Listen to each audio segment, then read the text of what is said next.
Mississauga pastor who vanished on a mission to North Korea says he's being held by Pyongyang. Canadian darlings of the fashion world d2 are in hot water over the use of an Aboriginal slur to describe their latest collection at Milan's Fashion Week. The U.S. ambassador to South Korea is in stable condition after being slashed in the face by a Korean nationalist. Hi, and welcome to Humber News. I'm Abida Donji, coming to you from our newsroom here at Humber College North Campus. LaGuardia Airport in New York City is closed. A plane skidded off an icy runway this morning during a winter storm. It was a Delta flight from Atlanta, Georgia. 125 people were on board, plus 5 crew members. Some minor injuries were reported. The plane crashed through a chain-link fence and part of the right wing was torn off. The airport will be closed until 7 o'clock tonight. Meanwhile, in Vancouver, authorities are warning people they could feel toxic effects of a huge chemical fire up to 24 hours after exposure. The fire broke out yesterday in a shipping container at one of the busiest ports in the country. It was said to contain an industrial disinfectant and bleaching agent. Health officials say anyone with lung problems who experience wheezing or breathing troubles should get medical attention. Closer to home, it has been confirmed that a Mississauga pastor is being detained in the Hermit Kingdom. The family of Reverend Hyun So Lim says it received information from Canadian officials that Pyongyang has confirmed the pastor is being held. The 60-year-old pastor traveled to North Korea on a humanitarian trip, which he has done over 100 times before. Lim was supposed to return from the routine trip on February the 4th. Nobody has heard from him since January 31st. And in South Korea, the U.S. ambassador is recovering after being slashed in the face in Seoul. Video footage shows Mark Lippert bleeding after being attacked by a Korean nationalist. Lippert was attending an early morning forum on Korean reunification when he was attacked with a knife. He underwent 2.5 hours of surgery and needed 80 stitches.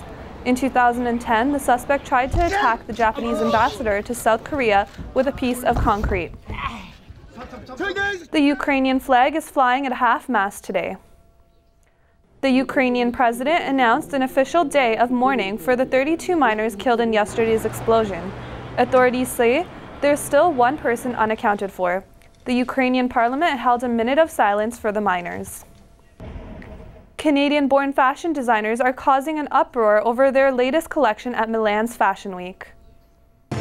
Twins Dean and Dan Cadden of d2 are being criticized for using a derogatory term to describe their clothes.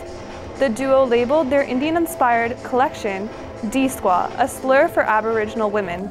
People used social media to express their outrage, calling the designers racist. The designers have since removed all references from their website and social media accounts. And animal rights activists are claiming a victory today. The Ringling Brothers Circus is ending its elephant acts. The Ringling Brothers says the acts will be phased out by the year 2018. Elephant acts have been showcased for more than a century. Ringling Brothers says it's ending the acts because of public concern over how the animals are treated. U.S. transportation safety investigators may be looking back into what really happened the day the music died. February 3rd, 1959, a plane carrying Buddy Holly, Richie Valens, and the Big Bopper crashed, killing everyone on board. The original investigation concluded that the crash was the result of pilot error and poor weather. Now a pilot is encouraging investigators to consider other options like a weight imbalance in the aircraft.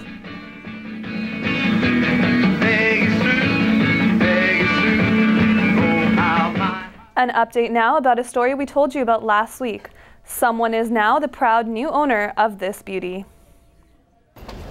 Yes, I have smoked crack cocaine. When, but sir? no, do I? Am I an addict? No. When have you? Have I tried it? Probably in one of my drunken stupors, probably approximately about a year ago. No, Ford himself wasn't up for sale, but that tie has a proud new owner today. The tie was among other Ford memorabilia in an online auction that closed yesterday. And I know, you're wondering, it went for $16,000. As a reference, here's the same tie I posted elsewhere. Other items up for grabs included a Saskatchewan Rough Riders jersey and a pair of sweatpants the now city councillor was pictured wearing in a Walmart. The auction isn't over yet though. Still listed is the sweater Ford was wearing when he was pictured outside the alleged crack house on Dixon Road. Ford says all proceeds from the sale will go to charity. It's been a busy week at the Humber Libraries all week, and nobody's said shh even once. With the details, here's our reporter Jessica Ladd. Humber students are popping, spinning, and punching away their stress. The first annual Recess in the Library is a stress-busting event organized by Humber Libraries, the International Center, and other student support services. Hundreds of students have attended the 4-day event so far to let off some steam and learn about stress. It helps, better your work, actually. You need to take your mind off work every once in a while, do some breathing, do some yoga, play a game, punch things, and then go back to your work, and I think your mind is clear. Students are having lots of fun trying new things. I just punched someone for the first time. I'm proud. Simone Kissam, a Humber College counselor, says stress, anxiety, and depression are common issues for college students. She says the best methods of distressing are eating healthy, drinking lots of water, exercising, and getting enough sleep. Right, so physical activity again, such as yoga is really helpful, but it doesn't have to be physical activity. Taking time to do origami, just basically taking a break is, it's just really, really helpful when you're feeling overwhelmed or stressed.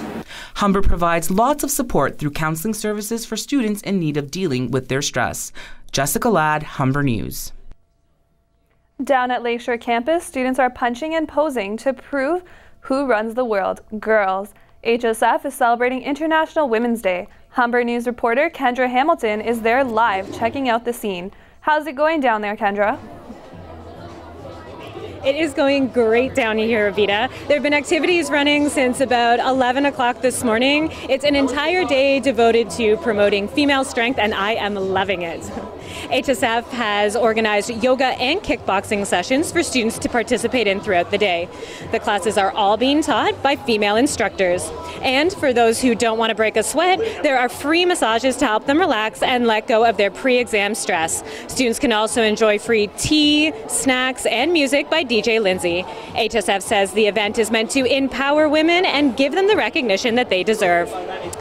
I'm here now with one of the organizers of the event, Dylan Rutter. He is the Vice President of Student Life. Tell us, Dylan, how do you hope people feel when they leave the event today? So I think you said it best, definitely empowered and appreciative, and just realizing and acknowledging the fact that we have a lot of strong individual females in and around our community. So we want the students to feel appreciative and empowered and have some sort of courage as they leave as well. Because a lot of the people, like you said, DJ Lindsay's a female DJ and she's very successful. So people can do anything they want, male or female. So that's what we want them to feel. That's amazing. So the event is going to be running today on Lakeshore campus until 4 o'clock this afternoon, so you can come down and check it out. Reporting live from Lakeshore, I'm Kendra Hamilton, Humber News. Back to you, Avita. Thanks, Kendra. When we come back, we'll tell you what's happening in the world of sports, and Shai Williamson will have your 3-day forecast. This may be one of the last cold days with temperatures rising next week. We'll have your 3-day forecast coming up.